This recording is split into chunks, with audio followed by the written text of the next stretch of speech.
আমাৰ গণতন্ত্ৰৰ আটাইতকৈ যিটো সৰ্বোৎকৃষ্ট মানে যিটো আমাৰ অধিকাৰ মৌলিক অধিকাৰ সেই মৌলিক অধিকাৰ সাব্যস্ত কৰিবৰ কাৰণে আমাৰ নিৰ্বাচনেই হৈছে এটা উত্তম পথ আৰু সেই নিৰ্বাচনৰো আটাইতকৈ গুৰুত্বপূৰ্ণ নিৰ্বাচনটোৱেই হৈছে আমাৰ গ্ৰাম্য চৰকাৰ পঞ্চায়তৰ আৰু মোৰ দৃঢ় বিশ্বাস যে আমাৰ চিপাঝাৰবাসীয়ে শান্তি সম্প্ৰীতিৰে উৎকৃষ্ট নিদৰ্শন আগবঢ়াই আছে নিৰ্বাচনৰ ক্ষেত্ৰত এইবাৰো আৰু অধিক শক্তিশালীভাৱে গণতন্ত্ৰৰ যিটো আমাৰ মৰ্যাদা সেই মৰ্যাদাৰ ৰক্ষাৰ বাবে যি ধৰণে প্ৰতি বছৰে চিপাঝাৰে পথ দেখুৱাই আছে এইবাৰো সমগ্ৰ অসমৰ ভিতৰতেই চিপাঝাৰে পথ দেখুৱাব শান্তিপূৰ্ণভাৱে নিৰ্বাচন অনুষ্ঠিত হ'ব আৰু তাৰ কাৰণে মই আপোনালোকৰ মাধ্যমেৰে আমাৰ সকলো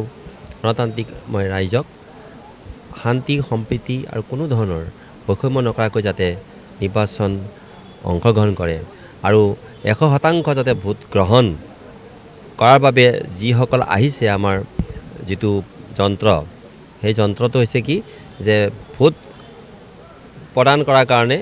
গোটেই প্ৰশাসনটো যিহেতু সুন্দৰভাৱে এটা নিয়ন্ত্ৰিত পৰিৱেশৰ সৃষ্টি কৰিছে তাত আমাৰ সকলো ৰাইজে যাতে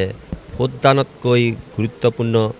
আৰু বিশেষ মূল্য অধিকাৰ একো নাই সেইটোৱে হৈছে গণতান্ত্ৰিক শক্তিটোৰ আটাইতকৈ ডাঙৰ অধিকাৰ গতিকে সেই অধিকাৰ সাব্যস্ত কৰিবৰ কাৰণে মই সবাকে অনুৰোধ জনাইছোঁ আৰু সবাকে মই আহ্বান জনাইছোঁ